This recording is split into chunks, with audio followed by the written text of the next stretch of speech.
You got it. All right, thank you. Thank you everybody for joining us. This is remarkably the 11th webinar that we've hosted for this project. We've been doing this since last December, which means that we'll be at our 12th webinar next month. That might mean that we're gonna have to extend one of our slides to accommodate more spots.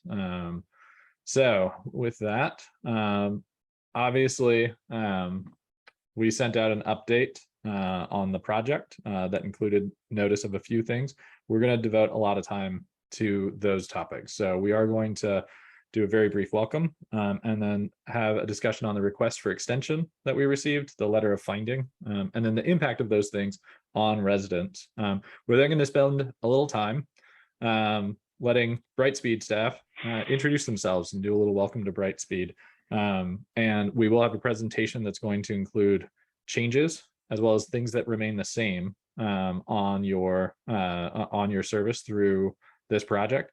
So be on the lookout for that. If you've got questions about those things specifically, give us a few minutes, let us get through the presentation, and then start submitting those questions if we haven't answered the questions that you came with today. Anything you put into the Q&A, we'll try to get you a response either here or offline. So with that, again, Q&A, it's the most important part of this project or of these webinars is our Q&A. So shake your little mouse and you'll see up at the top or on the bottom Q&A button. Hit that and you'll be able to submit your questions. That way we can answer them during Q&A. What are we here to talk about? We're here to talk about VATI, a VATI project. VATI is the Virginia Telecommunications Initiative. It was established by DHCD about 6 years ago. Albemarle County, through its broadband authority, has been the recipient of VATI projects every year that it's been available. And it's something that it's a track record we hope to continue. VATI projects involve a public body with a private partner. And that means that we are the public body, that is the entity that is actually responsible and the recipient of the grant. And that comes into play in just a second. This particular project is for $2.3 million of state funding, as well as $640,000 of county funding with our partner, who's now Brightspeed.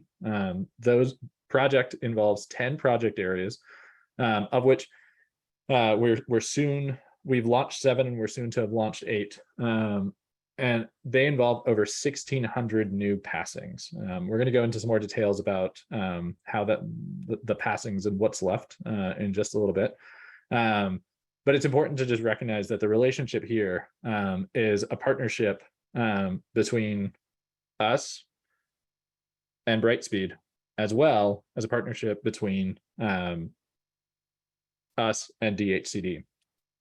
Our office, so we're not the Albemarle Broadband Authority. We're actually the Broadband Accessibility and Affordability Office. Mike, who's on the line with us, he's my boss. He is the Chief Administrative Officer for the Albemarle Broadband Authority. The authority actually is made up of 2 Board of Supervisors for Albemarle County, 2 staff members that represent the county staff's interest, as well as 2 community members. Those meetings are open to the public. Anybody can join. It's 4th Wednesday of the month at 5 p.m. We are doing hybrid meetings for those. And so if you ever want to add to your commentary, take an opportunity for public comment, that is a great place to do it. We obviously provide this platform to handle questions and answers related specifically to this project.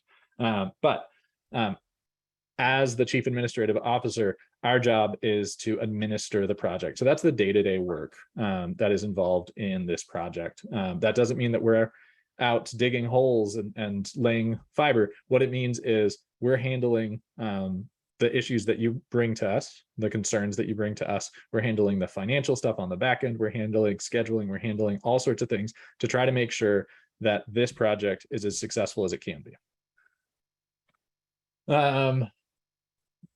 Quickly, the Milton Hills project area has launched. This was somewhat long delayed, and so we're really excited that this one has launched. Taylor's Gap and Rosemont, you'll see in just a few minutes, we do have launch dates for you guys. And so we are going to be able to talk about those. Those have been delayed for a while, but with that, we're also going to talk about Murray Lane. Murray Lane has not launched. Some of you may have received an email from Quantum Fiber last Friday saying your project area has launched. That was a mistake. And so we apologize, and we can discuss that further. Your new launch date is the end of this month, so October 30th. Is it October 30th or October 31st? I've got to check in with those guys. But work is continuing in all of the areas in Murray Lane, and construction is very soon to be completed in Taylor's Gap and Rosemont. If you have placed an order before your project area launches, and this is going to be true for anybody in Taylor's Gap or Rosemont or Murray Lane, if you placed an order before your project area launch, you probably got a placeholder date of somewhere around December 1st or later. That is a placeholder, like I said. So when your project area actually launches, they will provide you with an up-to-date installation date. However, our request remains that you wait until you hear from our office. So we send out those emails. We can send them out to individual project areas, and we send those out when your project area has launched. That makes sure that everybody's actually going to be on the right footing for getting their installation done in a timely manner. The request for extension.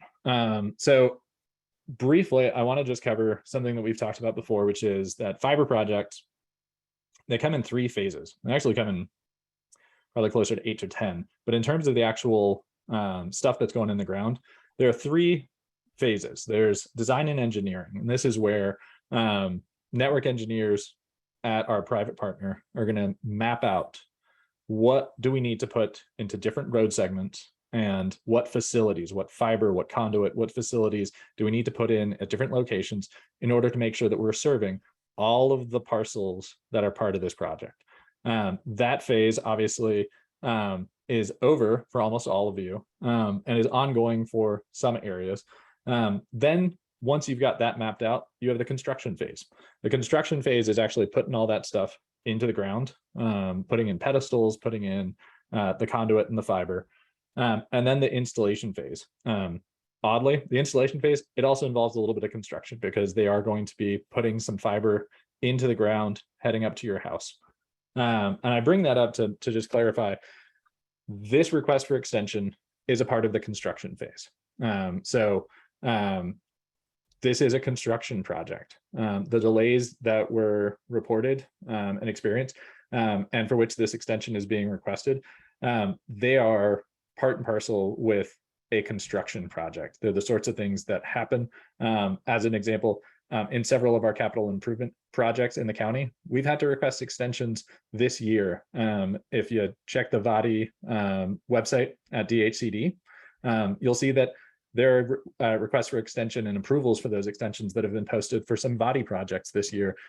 There were extensions requested for and provided for past VATI projects. So I want to say that just to make clear, this isn't out of the realm of the ordinary when it comes to these sorts of projects. Our office has had a concern as we moved through the summer that an extension would be appropriate on this project. We've discussed that with Brightspeed staff for a while. And on earlier this last month, they submitted that request to us. Now, because of that relationship between us and Brightspeed and us and DHCD, as the actual recipients of the grant, we had to receive that request. And then the Broadband Authority voted at its last meeting to extend that request to DHCD. So we are awaiting a response from DHCD on that request.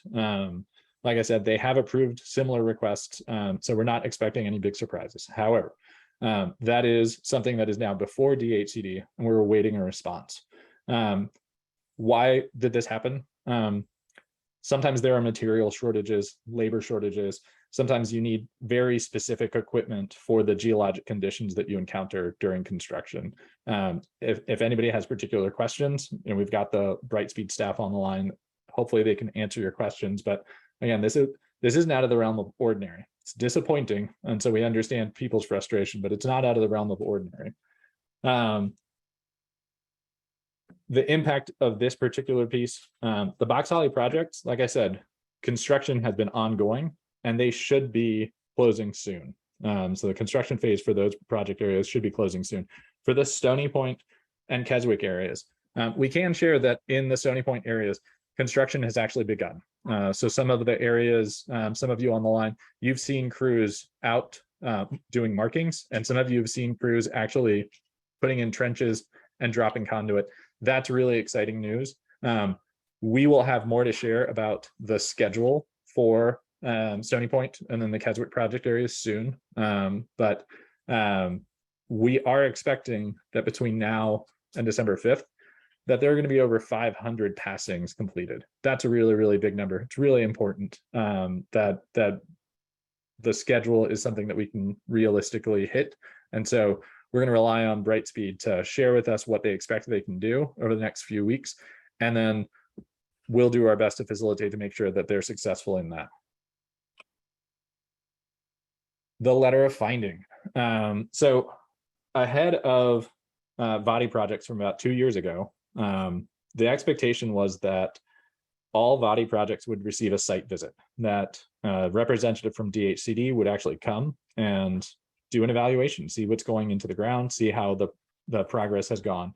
COVID eliminated that option. Those first site visits were supposed to happen that summer of 2020. And unfortunately, because of the COVID pandemic, DHCD had to cancel all of those plans. This year, DHCD committed to evaluating all of the VATI projects from VATI 2021. And they have now completed that goal. They've actually done site visits on all of them. Our site visit occurred on September 8th, so about a month ago. After the site visit, which was attended by Brightspeed representatives as well as Mike and other members of our staff, there was a letter of finding received on September 26th. There were two specific deficiencies that were found in this project. The first was a lack of full and transparent communication. The second was residential installations without regard to homeowners' property. So this is now in the realm of installation. So it's not in the construction phase. This is really focused on the customer experience during installation phase. I pulled up this slide. We're going to see an updated one very soon, because this is kind of the nuts and bolts of what we're talking about when we're talking about the findings in the letter of finding. Sorry for the redundancy there. DHCD made some specific requests. They would like a corrective action plan that would be approved, presented by Brightspeed, approved by the Broadband Authority, that will address these outstanding issues. They want a list of all affected customers, a justification for the issue, as well as a plan for resolution. So for when we're talking about affected customers, we'll get into the details there because we've got a little bit of homework for you all. But this is something that's going to again be provided by Brightspeed. And then a description of the previous installation process. And this isn't just what we're looking at on the page in front of us, but we're actually talking about all the stuff that's happening on the back end, communications between different internal parties and how issues get resolved. So a description of the previous installation process and an amended process that would hopefully remedy all of these issues. We are working with Brightspeed to prepare this response. We are going to be presenting this response with Brightspeed at the next ABA meeting, which is on October 26th. Like I said, fourth Friday at 5 o'clock. And we wanted to talk about this part in particular because residents who have been affected but haven't reached out to us, and we'll go into a little bit more detail, it's really, really important to reach out to us so that way we can make sure that your issue is presented and reflected in this report. The impact on residents, as I noted, the extensions cover construction issues, the letter finding cover installation issues. The extension is not going to have an impact on areas that have launched or are about to launch. Your construction phase has either ended or is about to end, and you're about to move into the installation phase. That means that the extension is not going to have any significant impact on you. Now, the delays that you have experienced in completing construction, they're related to why this extension exists. However, your construction phase is about to end. You're in the clear. Stony Point and Keswick, these are the largest project areas. So when I talked about 1,600 passings as the total project, Stony Point and Keswick actually represent 1,000 passings. These are some of the densest, but also the largest of the project areas that we're going to be working in. The timeline for these areas is going to be extended to accommodate the new schedule. And so we're going to hopefully see some of that schedule soon, and we'll be able to share it with everybody. Obviously, this is dependent on DHCD's approval of the extension. As I said, we're not expecting any surprises on that, but we have to be clear that this is currently in DHCD's on DHCD's desk. The letter of finding is about installation issues, and it cites a few specific areas that needed to be addressed. First was a failure to inform customers of installation rescheduling and cancellations. This is something that has at times plagued to this project, and that a lot of you have reached out to us to let us know. If you haven't reached out to us in the past about an issue that you had with an installation that got rescheduled without you knowing about it, a cancellation that happened without you knowing about it, go ahead and reach out to us. Even if it's already passed, even if your installation has been completed, let us know that you were one of the individuals that was impacted. Like I said, ultimately the list is going to come from Brightspeed, but the more data that we have, the better that we can inform that list.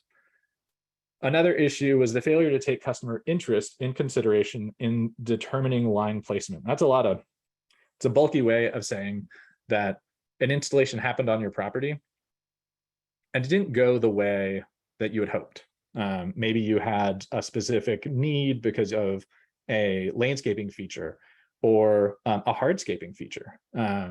And the installation occurred without regard for those things, and it had a material impact on your property. That's something that we also want to hear about. We've heard from some of you about issues of that sort, but if you have had a placement, a line placement that didn't take into account some of those sorts of features on your property, again, reach out to us, let us know, baao@albemarle.org. And then last, and it's related, is the failure to regard property during installation. So in the first case, I'm just talking about the path that the fiber line placement occurs in. But in the second, we're talking about damage that was done to your property during either construction or installation phase that hasn't actually been remedied. It hasn't been restored. Those are issues that we all take very seriously. The goal is that this project happens, and in the end, you can hardly notice that somebody just came by and dropped a bunch of conduit and fiber and put in some facilities in your neighborhood, because everything else is restored. If you have had any failure to restore your property following either the construction or installation phase, by all means, reach out to us, let us know, and we can make sure that those issues are reflected in the final response. This just goes on to repeat what I just said. We want to make sure that all of the information is available to us to inform our response that we will present to the Broadband Authority, who will then submit it to DHCD. The date for that meeting again is October 26th. If you have any other concerns that you want to share, by all means, please feel free to attend then. We're going to have our Q&A session in just a little bit.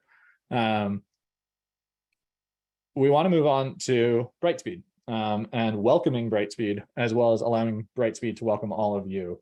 Earlier this week, Lumen's sale of local assets to Brightspeed was completed. VATI 2021 staff conveyed with the sale. So that's why the names that you see in the Zoom, they haven't changed. This is going to be a lot of the same managerial staff. They have made some new hires, and we might hear more about that later, but Brightspeed has made assurances to DHCD of its intent to complete this project. That seems like a small point, but it's an important one. It means that Brightspeed is taking on this contract, this agreement, and they're going to follow through on it. This sale brings with it opportunities to make substantive process changes. This, we think, is going to be reflected, obviously, in the letter of finding response. But we also wanted to just provide opportunities for Brightspeed to share more about their commitment. So with that, we're going to bring Steve Brewer, I believe, is going to be first and begin the presentation from Brightspeed. Good afternoon, Jason. Can you hear me? Yep. Great. Thank you for that. Yes, certainly. We are all very excited to finally be part of the Brightspeed team. We've been working on this transaction for just over a year now, so tremendously excited to get this across the finish line. And as of October 3rd of this week, we are now officially Brightspeed, and looking forward to a lot of changes, lots of investment in our local communities, and looking forward to continuing to serve the 20 states that Brightspeed has acquired. So as noted here, in 2023, the current plan has us delivering an additional 60,000 fiber passings in the Commonwealth. And over the next few years after that, the plan right now is to build an additional 70,000 fiber passings in Virginia.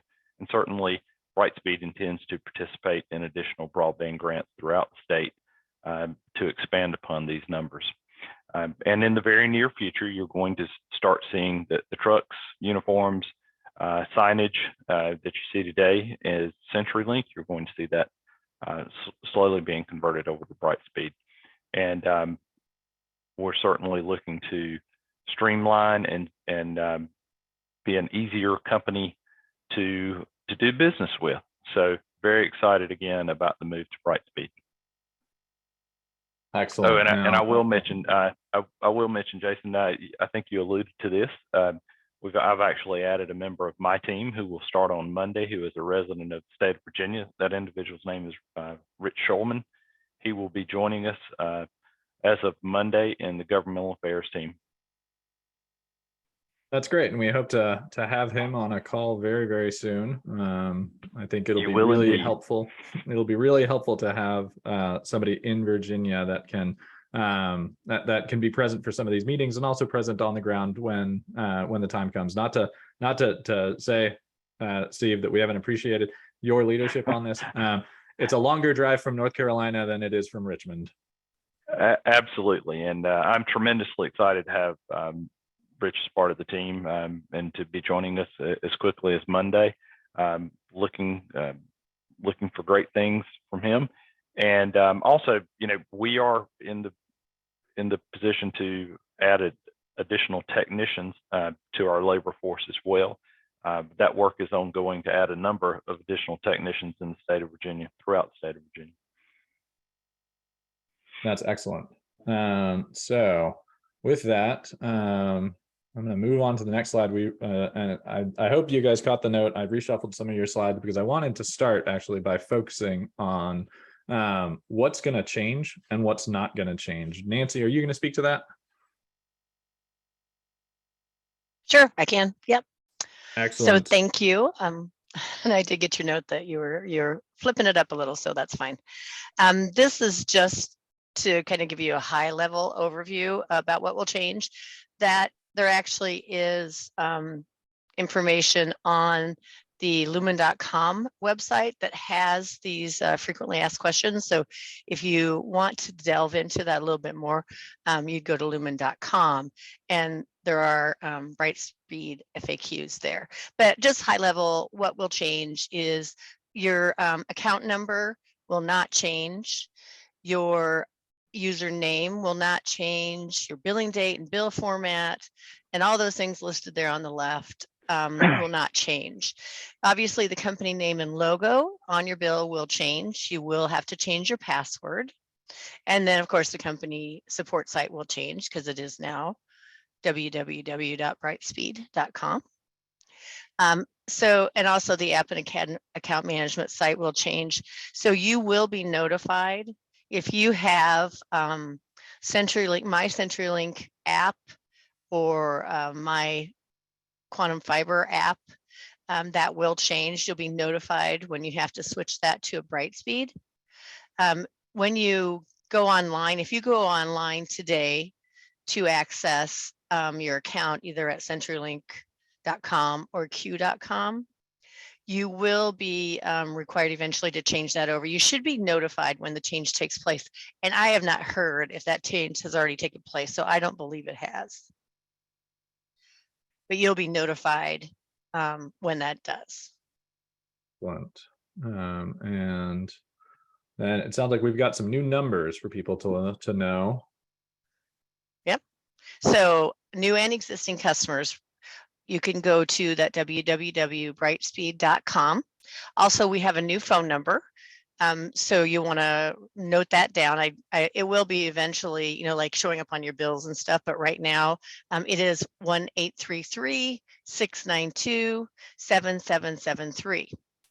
And we will provide again, if these you visit slides we will provide these slides as soon as the call is over. So anybody that's trying to scribble that down on our website, you'll be able to go and download these slides. So you'll have those links as well as that number.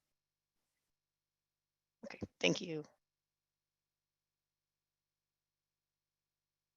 And with that, we can move on to the rest of the presentation. Again, thank you all for joining us on the line from Brightspeed. We have Steve Brewer, Heather Lee, Dolores Carroll, and Nancy Devaney. Nancy?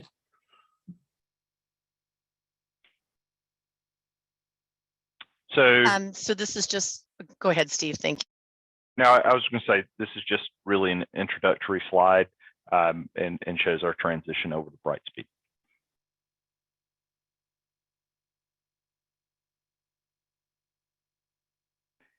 And with this is the latest update on the timing of the project. You know, right now, obviously, we're focused on the October 12th deadline. And the next slide will get into a bit more detail as we break these tranches down a bit further. Yep. So just as a heads up to the Rosemont and Taylor's Gap folks, your launch date right now is scheduled to be 10/12, and we will provide updates as we approach that date.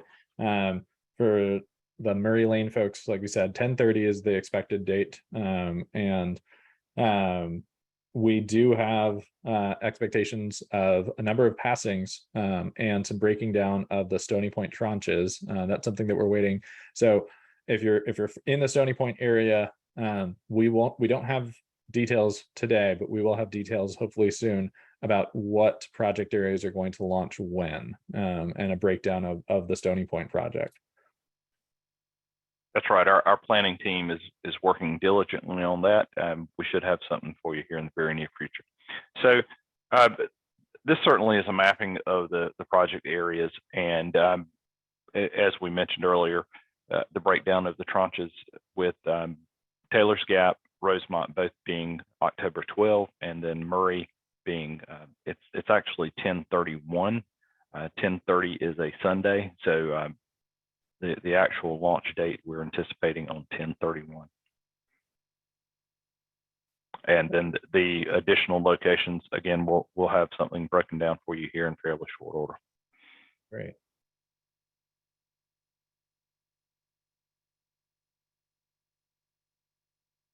And I think this one jumps over to Nancy. Yep, thanks. So kind of what to expect for your interest in ordering. The Brightspeed obviously offers a fully digital experience.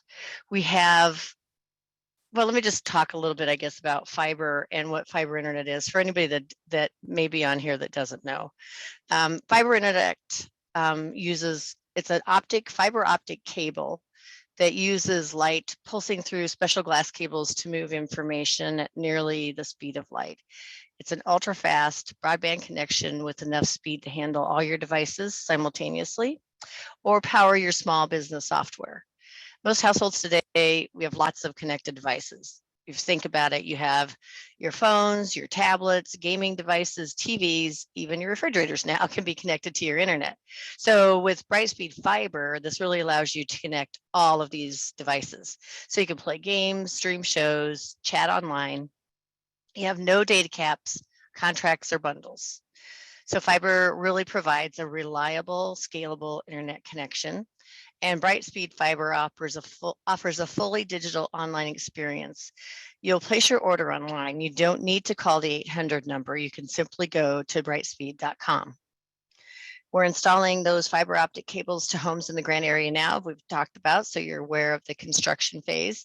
And you know that we're rolling out the fiber internet in a phased roll, so not every household will turn up at the same time.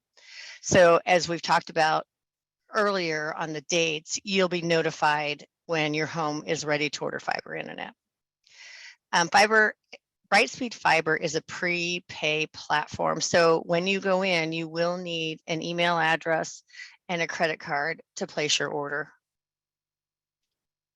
Any questions so far? We've got plenty, Okay. but we can just move forward and then we will circle back for questions. So as we go through the slides here, this is exactly what you'll see when you go to www.brightspeed.com. This is the page that you'll get first, and you'll check that box over there that says check availability, and then go to the next slide. So when you're actually here, you are now ordering your fiber internet. So you're going to enter your address in the address, and we want you to note on this particular page, if you are a current customer, select that yellow button there, or that button right there. We want to know that you're a current customer, because we will need to make arrangements to disconnect your DSL if that's what you have. Even if you only have voice today, go ahead and select that. And then someone will contact you after the fact. So on the next slide, after you check continue, you get your speed options. So we have two options available, 200 meg and 940 meg. So here you select continue again once you've made your selection. Whichever is highlighted is the one that you're selecting. At this point, you select the best modem option for you. And there is no charge for our current modem. It's a $200 value. So you can select that one and click continue. On the next slide, this is where you get your installation date and time. It comes up with the earliest or soonest available installation date. If you want to change it, you can. You'll change it to a future date. You can't bring it in because we've already given you the soonest available. You want to make sure on this slide or this page that you've input your email address and that you've read and clicked off on the subscriber agreement before you can move forward. When you've done all that, you again click continue.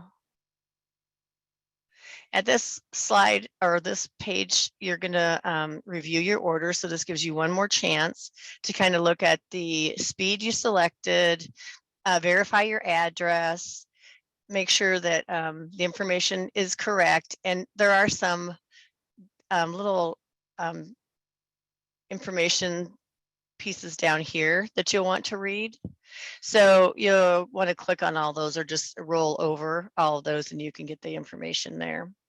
Also, you'll notice, I didn't put it on every single slide, but on the screens as you move through there, on the far right, at any time that you need support, you can click on that button at the bottom for Brightspeed support. So on the next slide is where you enter your payment information. So first you will put in your name, how you want it to appear on your account. If you're a business, you'll put in your business name as you want it to appear on your account. And then you'll click continue. And you'll go to the next slide, which is your final review. It's kind of the last spot to, well, you enter you put your credit card information in here, but again, it's one more time to look at the information on your order and then click the submit button. After you click submit your order, you will get a confirmation email. So you will need to have your credit card and your email address, with you when you're applying for service online, because you will need that to continue. Thank you, Nancy. So that's it. Okay. Yep, go ahead. No, I just wanted to say, so we did have a question in the chat. Okay. About asking whether people order through q.com or through Brightspeed. So it sounds like brightspeed.com is where the people are going to be placing orders. Yeah, if you go to q.com, it will redirect you to Great. brightspeed.com. So yeah. Great. So we want to move into our Q&A as another update. We do have a number of FAQs that get updated. These slides will be posted online. And so if you have a specific question, you can always go to the slides and you can look at the FAQs. Obviously, the biggest change on the FAQs is the transition to Brightspeed. With that, I'd like us to go ahead and move into our Q&A phase. And we're actually, and this is probably in part because of all of the changes, all of the new people that are on the call. We wanted to discuss some of the basics of what we're talking about when we're talking about these fiber projects. So to start with, a question, what is a passing? And then another one is connection passing, the connection to the house. So I'll take this one. When we're talking about a passing, that represents the street availability. So what that means is a provider is offering service down to the level of your street. Now, that doesn't necessarily mean there's fiber in your street, especially with these rural projects where you've got lots of cul-de-sacs. You might actually be able to serve an entire cul-de-sac from facilities that are one street over. All it means is that there is the potential that you can order service. So if you have lived in a neighborhood where you knew that your house didn't have service, but you also knew that one of the local incumbent providers said that you could, that represents a passing. You don't have a wire coming to your house, but you could. The next step after a passing is to actually get an installation done. And that's where the launch date question. So what do you mean by launch date? Launch date means that you've transitioned from the construction phase to the installation phase. So on your launch date, on your project area's launch date, you will be able to place an order. You'll be able to go to brightspeed.com. You'll be able to place your order for service, and then somebody's going to come and install service to your house.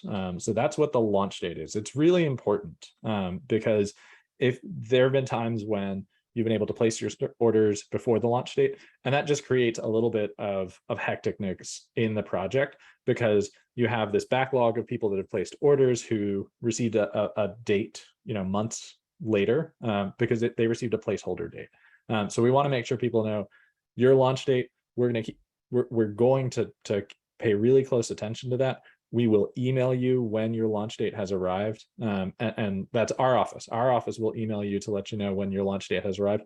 If you've made it to this webinar without being on our email list, I'm going to send that link again to everybody. Please share it. I will post that link on the page website. We want to make sure that everybody is on our email list so that way we can share that information with them because the launch date is really, really important.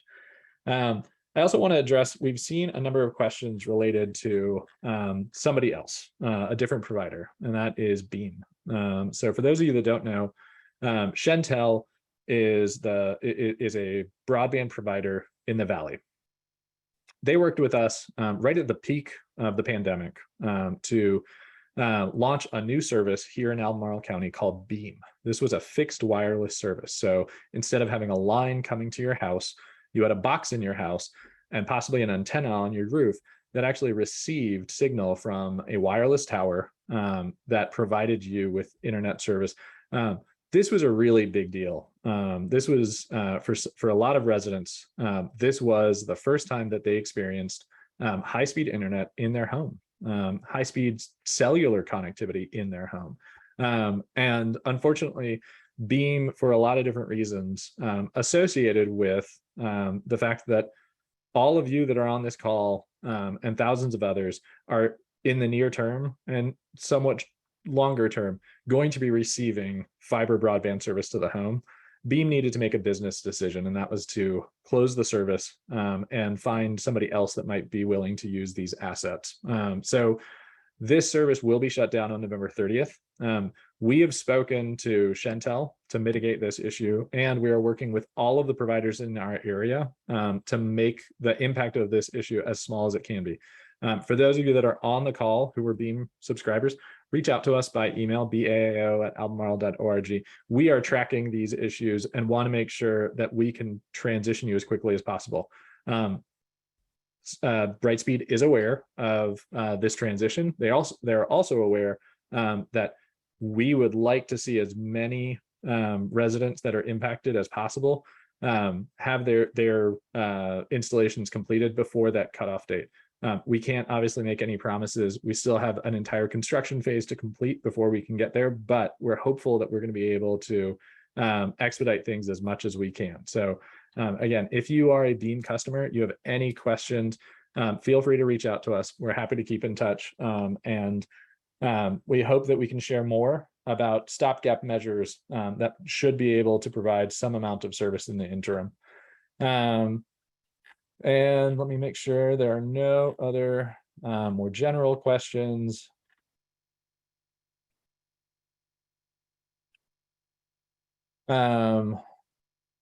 So a question actually on the Rosemont project. So you mentioned running the line to the house as part of construction phase.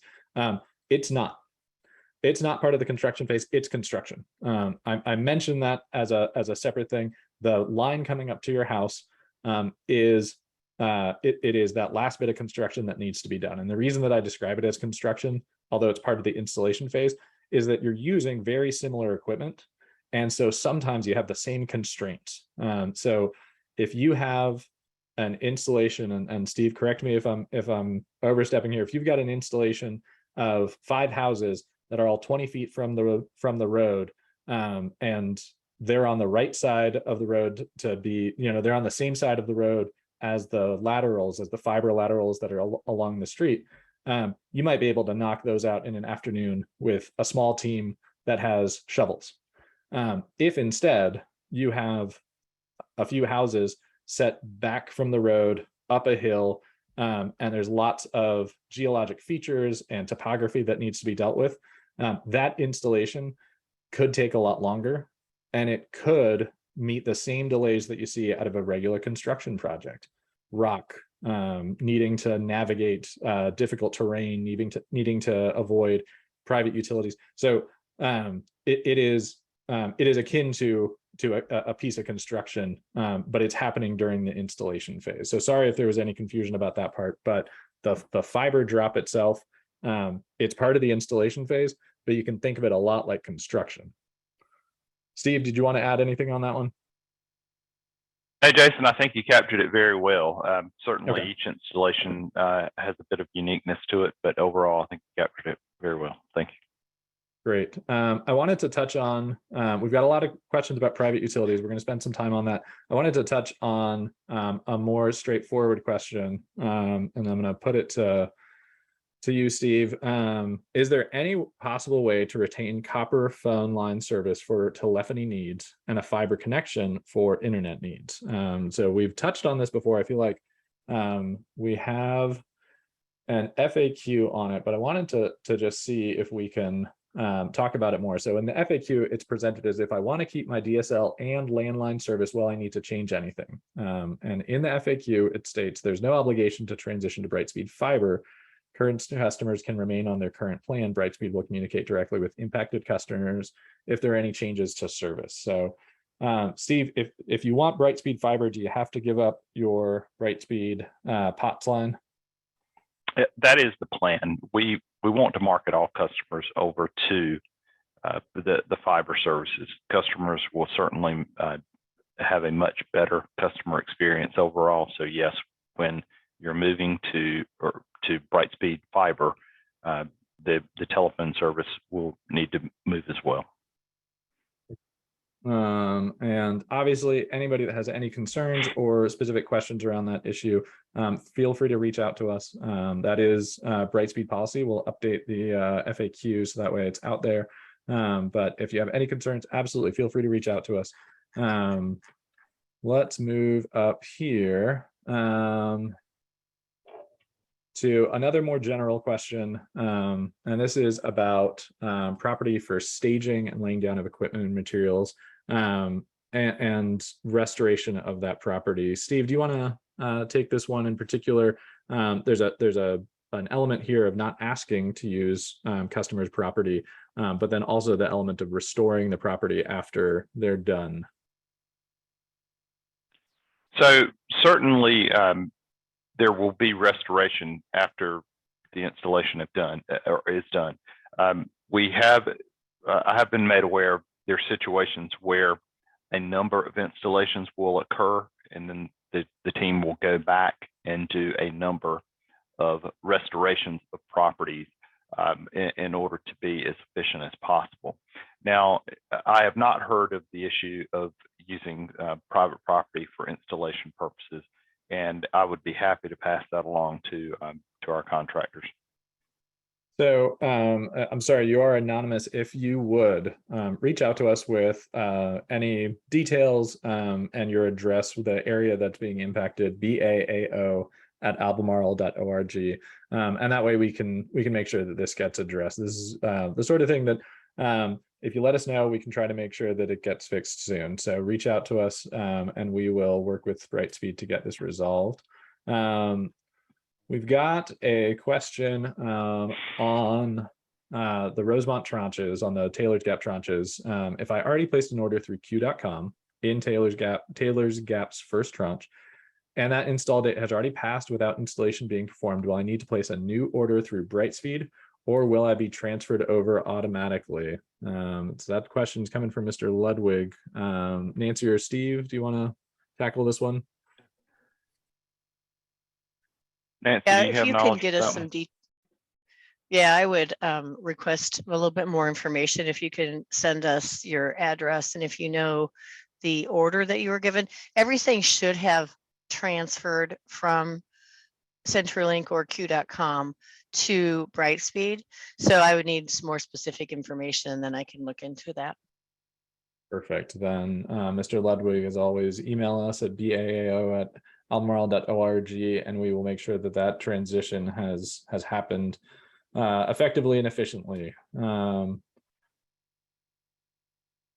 Another question related to the transition, but also related to copper lines from Mr. Zimmerman. And the question is, how will outstanding repair issues be transitioned from CenturyLink to Brightspeed? And how should this be handled? Should the resident actually have to do anything to get these things taken care of? So if the customer already has a repair ticket in that they communicated to CenturyLink, that should certainly transfer over. However, Jason, be happy for the Mr. Zimmerman to email you contact information, service address, and we can put it on the escalation. Yeah, it's been escalated, so we'll go ahead and handle that one offline. But for anybody else on the call, like Mr. Brewer said, if you have an outstanding repair issue for which you've got a trouble ticket, that trouble ticket transferred over. So they've got those. If there's any issues, if you don't hear back, if you're if you don't have any follow-up, feel free to reach out to us, BAAO@albemarle.org.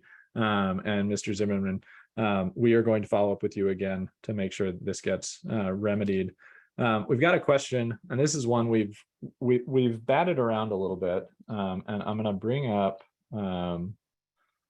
this slide right here.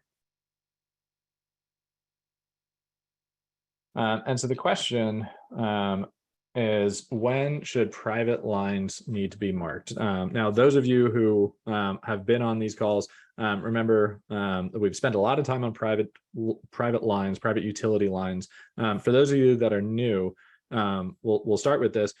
Public utilities are the ones that are handled when you call 811 this utility. And in this instance, since Brightspeed's going to be doing the work, Brightspeed actually handles that call to 811.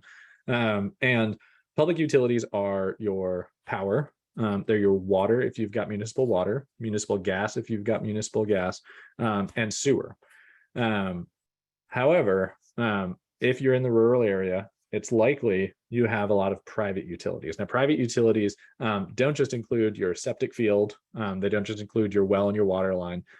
They also might include electric lines that are feeding perhaps electric fence or some other equipment that you've got in your area, water lines that might be feeding a pond or some other irrigation systems, and even lines coming from a solar installation back to the house.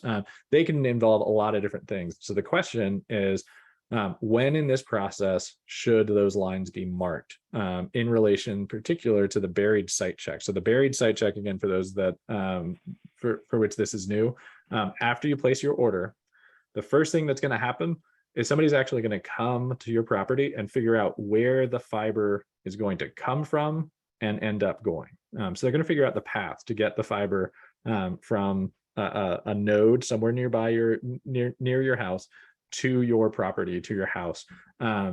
So is the expectation, Steve, that the private utility markings, are they going to occur before the buried site check or after the buried site check? So I'm not certain that they will always be one or the other. However, and we're talking private markings such as water facilities and whatnot, correct? Yeah. So certainly when you place an order, an installation date will be provided. So the customer could do could call in for these private markings accordingly to make sure that that those facilities are marked well in advance of the installation date. I guess I will press on that just because we've had some variability on those things, and we've discussed in the past that the buried site check might occur without resident involvement.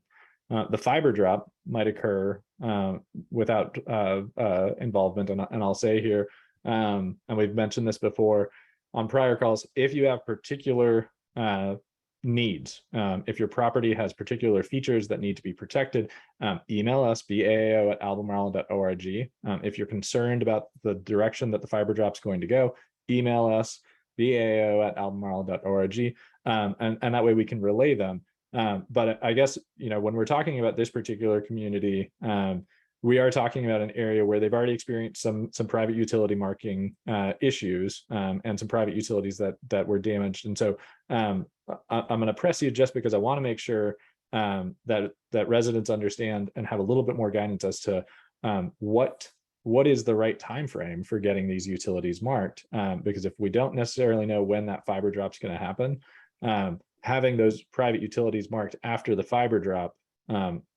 might cause some issues. So certainly the utilities are going to be marked as well, other utilities.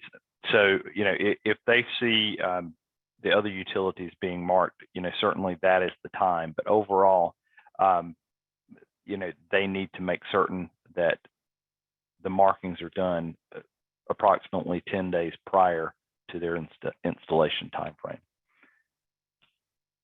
All right, so we're again, if you're seeing public utilities marked, certainly that is the time that you need to move in that direction. But ultimately, make sure that once you get your installation date, that you go ahead and start that process for starting your private utilities being marked. All right, and so we will go ahead and try to follow up with those of you that have been asking that question. We want to make sure we give you as much clarity as possible. Again, one clear line that we can draw, you're not going to be looking to mark your private utilities before your launch date and before you have an installation date. Those are that's where we do have a clear line, but we're hoping to get more clarity as we move forward.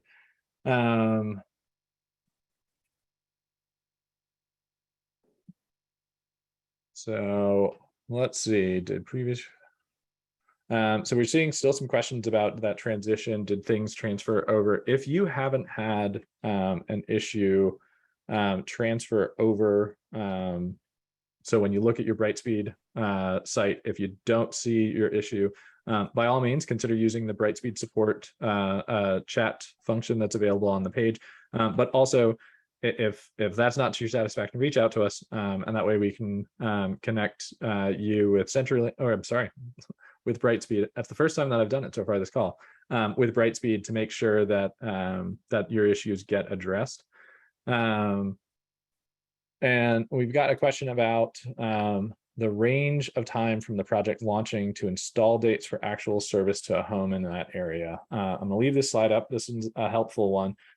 So it's difficult to specify when after a launch date people are going to have service. And I'm gonna take a little liberty to say we're still looking at work that needs to be completed by, at any given point in time, a certain number of technicians. As Steve has already said, Brightspeed is willing and is able at this point to look at hiring more technicians. We are actually working to try to facilitate that by working with Piedmont Virginia Community College to get more teams trained up in this particular skill, so that way there's more staff available for this work. But if your project area launches right in the middle of other installations in other project areas, it's possible that the date's going to be tomorrow. It's possible that there are going to be dates offered 10 days, 20 days after. A lot of it just has to do, as most things, with demand and then availability, a supply of technicians. So there's no hard and fast, like after your launch date, people are going to get installed in 5 days. There are targets, there are goals, but we can't offer you a specific date as to when after your area launches that you're going to be receiving service.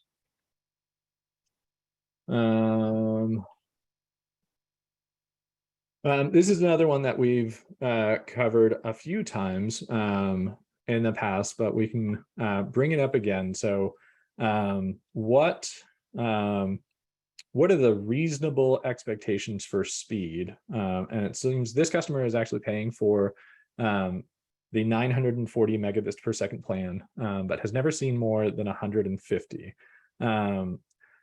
So one thing that's important to consider is what is the expected speed where? So when you have a network that's being built, the responsibility of the network is to your doorstep. If you're experiencing performance issues that are with your devices, it's important to make sure that your devices are actually up to the speeds that are necessary to utilize the network that you have at your door. I don't know the particular situation of this resident, but I think the easiest thing, the lowest threshold, is take your laptop and one of those little Ethernet cords with the little boxy thing that looks like an old phone line. Put one end in your laptop and one end in the actual gateway that you've got from CenturyLink, from Brightspeed, and then run your speed test again after it's established a connection from there. If you continue to have performance issues, that's a service issue, and so feel free to register a service issue, reach out to Brightspeed, let them know that you're having this issue. If you're still having trouble after their visit, feel free to reach out to us. But I say this because this is new technology. Many people who are receiving this new service, they're moving from DSL technology that runs on the same types of copper phone lines that we've had on our poles and in our homes for almost 100 years.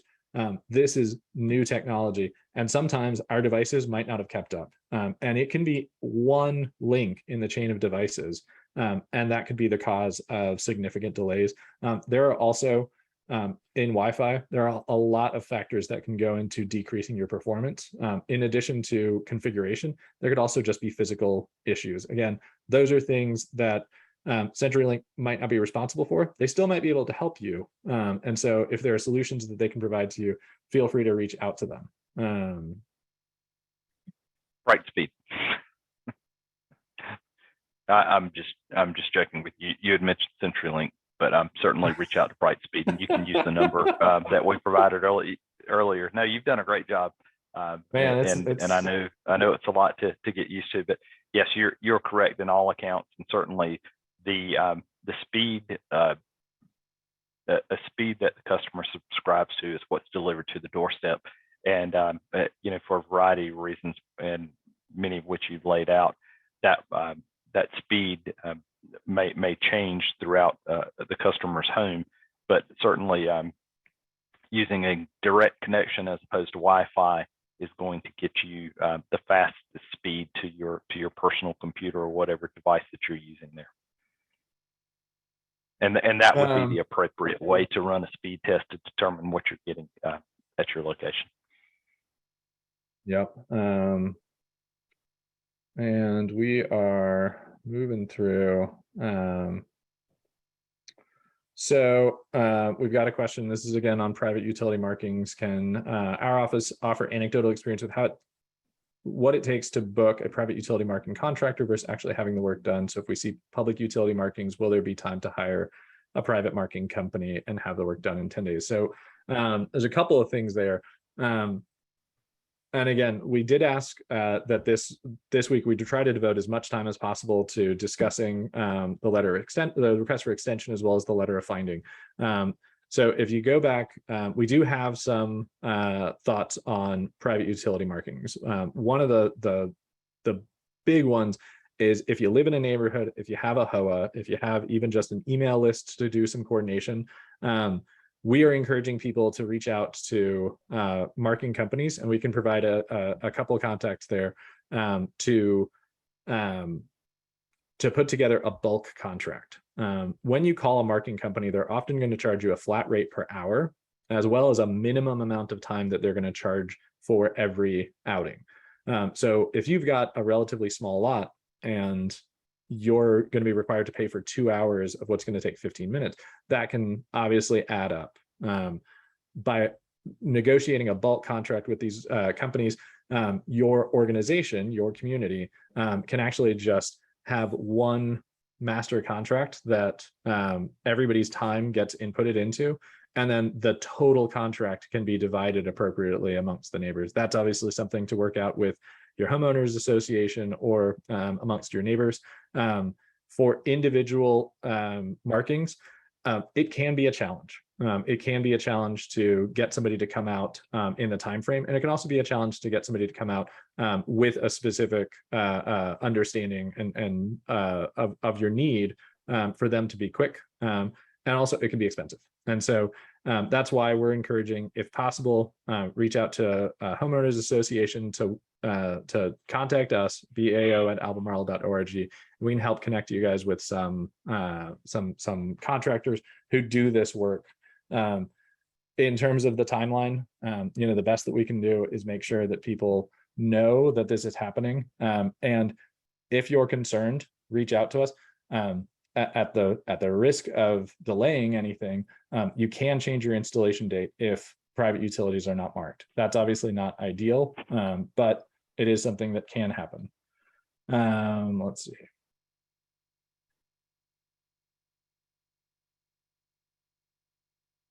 So we've also had some questions here. I think this one is also about it with regards to DSL service.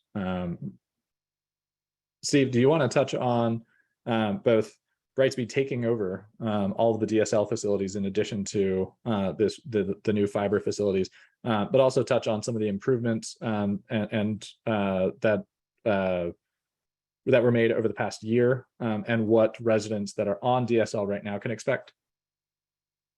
Certainly. Yes, Brightspeed acquired local assets in the state of Virginia and 19 other states from Lumen. So, those local assets certainly mean the copper infrastructure as well as any fiber connections as part of the local network that were already in place. So, certainly, Brightspeed will service all of the above in that regard. As you mentioned, Jason, over the summer, we underwent a significant cable rehab project to improve the service quality to those customers that are currently own the copper network. And that project has been completed, and we've certainly seen a decline in the number of trouble tickets that are on those facilities that receive the rehab work. So really excited to see that. Also, I will note that thus far we've seen regarding our call centers, we've seen a 30% reduction in answer time over what we were experiencing previously at Lumen.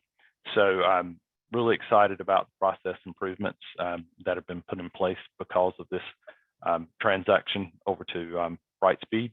And I will tell you, I have the opportunity to meet with the Brightspeed executive leadership team on a routine basis, and they're very, very experienced in running a company such as this, and very, very committed to bringing additional enhanced services to the citizens that we're serving.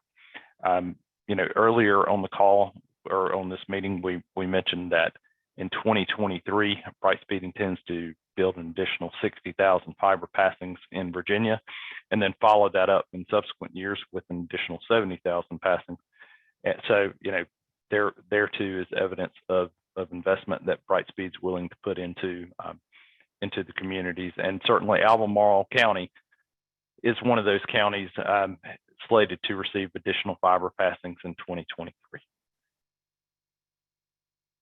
I appreciate that. And, as if you are a resident that's on DSL, if you're expecting to remain on DSL, if there are any concerns, any issues, and you feel like you need some additional support, always reach out to us, baao@albemarle.org. And I will say, if you're experiencing issues that are similar to issues that you've had in the past, if you're experiencing sort of the continuation of challenges, please do reach out to us. We want to make sure that people are getting the experience that they're expecting and that they would like. And so even if you've never reached out to us, even if you've been dealing with a specific issue for a long time, reach out to us, and that way we can try to facilitate an improvement.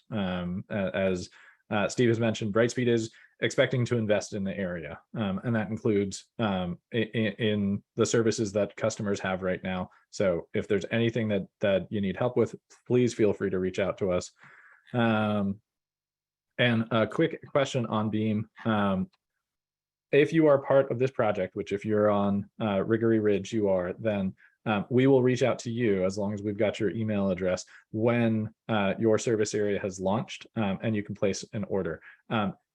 If you just want us to be aware that you are a Beam customer, and that way we can keep track of your installation, by all means, just reach out to us, baao@albemarle.org. As I said, we are hopeful, but we can't make any promises about when installations will be completed. But we continue to work with Chantel to make sure that the impact of this is as small as it can be. And we're going to turn back to the POTS question. So for those that don't know, POTS, that's plain old telephone system, plain old telephone service. We've got a customer who doesn't want fiber voice. They don't want the Voice Connect product. Do they have to give up their POTS line if they're not planning on using voice for their service? As we discussed earlier, yes. If a customer subscribes to internet over fiber, it will be necessary to transition the line over to the fiber connection. So any of your POTS customers are going to need ultimately to move to fiber voice. Is that right? That is correct. Okay. I'd like to follow up with that, Steve. I'm very confused about that determination. We set this project up so that people who have a reliance on copper infrastructure, and that may be more than just the capability of picking up a phone and dialing 911, a classic phone and dialing 911. There are other health-related services that still require that copper line until the provider shows the capability that those technologies can be converted over to the fiber connection, then they have the obligation to keep that infrastructure rolling, meaning it has to be available, right? I mean, I'm sorry to have this discussion with a big group like this. Maybe we should move it offline, but it is a concern, a genuine concern. Yeah. No, that's fine. And right now the infrastructure is certainly in place, Mike. However, if a customer subscribes to the fiber for internet services, we're going to need to move the telephone service to fiber as well. I mean, quite frankly, customers will ultimately experience a far better experience on the fiber network, both for voice and for internet. So I think that this is a point that we're going to, it's a point that we're going to have to work through as a community and as the administrators on this. And so if you have specific concerns, and I think that as a questioner just mentioned, security systems, there are a lot of different pieces where a transition to VoIP is a challenge. So as we look at those, email us if you have a specific concern, and we can set up some more conversations with Brightspeed. We certainly don't want people's services to be impacted by this transition. So feel free to email us and we can put together some time to discuss this with Lumen. A question on general on general expectations about the extension. So based on the progress of the project milestones so far, is the extension window that has been requested a realistic timeline to completing the project, or should we be expecting another delay request for extension? As you noted, the project is now moving to its largest and by default likely its most complicated sections. Steve? Certainly, we have had discussions regarding the extension of time with the Brightspeed leadership team, and we are comfortable with the extension that was requested, and we're pushing to install it faster than what was requested with the extension of time. But yes, we are completely comfortable with the extension of time, and the expectation is that we meet that. That again, extension request, and this will help with the next question, Jason. Thanks for running these. You're doing a great job with this. I just want to thank you again publicly how well you've managed these meetings, etc. The extension request currently is for March 30th, 2023. So March 31st next year. I said March 30th, but it's March 31st. That is under review by DHCD. So they can come back and say, is there things that can be done to accelerate? They can come back and say, you really want to review and perhaps ask for additional time. They can come back and say, we don't approve this. One of the things that will happen with that is that will put into motion Brightspeed having to do all of this work before the December 5th deadline, which is the current contract period of performance. If Brightspeed can't make that, then payment will be withheld. So that's the first step that'll happen if it's not approved. I've never been in a VATI program where an extension to the period of performance was not approved. So this would be the first time if it did happen. Then the next step is my understanding, we'll ask this question certainly, is that payment will not be provided if Brightspeed decides not to continue to work, then the remaining areas will be up for bid for another provider. So I don't think the residents have as much concern as we do, Jason and myself and Steve and Rich Stolman and the other participants from Brightspeed. But it's going to, we'll see what DHCD has to say. And that's all I've got on that for right now. I wish I could provide you with more. The extension is currently under review with the extension request is currently under review with DHCD. All right. Yeah, and I'll just add, the question ends with, do residents have any recourse? This is a project that that Albemarle County is investing in. It's a project that the state has invested in, and it's a project that we want to see to completion. Again, we don't expect any surprises out of the request for extension.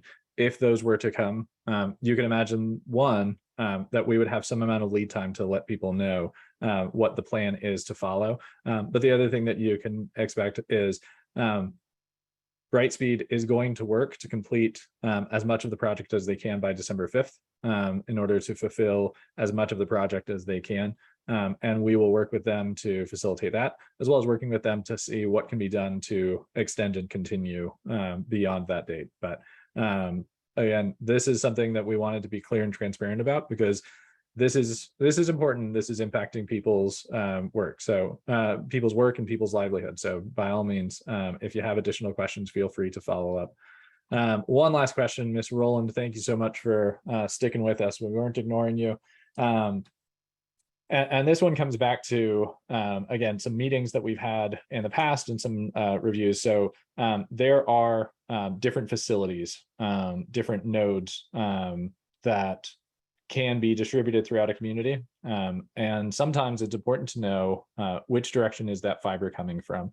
As I mentioned to Ms. Bowen offline, we are looking to get your particular community some clear answers on these sorts of things. But Steve, we've talked in the past about these private utility markings, where they should go, when they should go in. One of the concerns that a lot of residents have expressed is if you've got even a small parcel, but especially if you've got a larger parcel, knowing which direction that connection is going to come from can help determine where those private utilities should be marked, because it doesn't really help to have 5-6 acres on the east side of your property marked when it's going to come from a vault that's on the west side of your property. Is there any way that we can have some guidance on direction, on awareness around the buried site check, and how those sorts of things should be handled? Certainly determining the proper path, or in this case, which vault the fiber will come from, that is what is accomplished during the buried site check. However, we have a team meeting set up next week to discuss the letter of finding as it pertains to this, and we'll bring this conversation up to them to see if there's any additional information that can be provided in advance of the buried site check. But that is the purpose of the buried site check, to determine the proper path for the fiber coming into the residence home. Great. So I think I'll end with that, because I think it's important, again, for everybody to know this is all something that's moving between the request for extension, the need to look at a longer time frame for completing this project, and the letter of finding, the issues that were evident in it, the issues that residents continue to bring up, and the ways that we're trying to facilitate this. This communication, this webinar, the function of this is to provide an opportunity for all of these questions to be asked, all of these sorts of concerns to be brought to the fore. And it is particularly important as we approach the letter of finding response. And so there will be changes. We will send out updates as they are firmed up. We're not going to send out updates until we know what exactly we're going to be doing, but we will update everybody about any changes to the project. We will update everybody about anything either by email or at our next webinar. If you have additional concerns after this call, email us, baao@albemarle.org. We also invite everybody to attend the ABA meeting. That link can be found on the county website. You can actually attend in person or virtually. In person, it's at 5 o'clock in the county office building on McIntyre Road. And online, there's a link on our site, on the Broadband Authority site on the albemarle.org, where you can click and attend virtually. Public comment is available in person and online. So if you have something that you want to share with the authority, obviously that is going to be a great platform.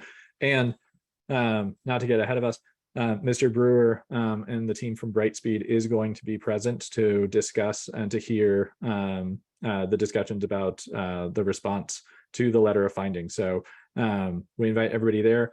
And if you can't make it to those next month, we will have our next webinar, again, first Friday in November at noon. And anybody that has additional questions between now and then, feel free to email us, baao@albemarle.org. And with that, thank you, Steve and company. Thank you, Mike. And thank you to all of you that attended. If anybody has any last questions, I'm gonna take one. Can we get an update from Mr. Brewer next week after his meeting? We meet with Mr. Brewer. We meet with Brightspeed very regularly. And so any updates that need to be shared, you will hear from us. All right, thank you all. Mike, you want to hit the Yeah, thank you all. button? Great job, Jason. Thanks, everybody.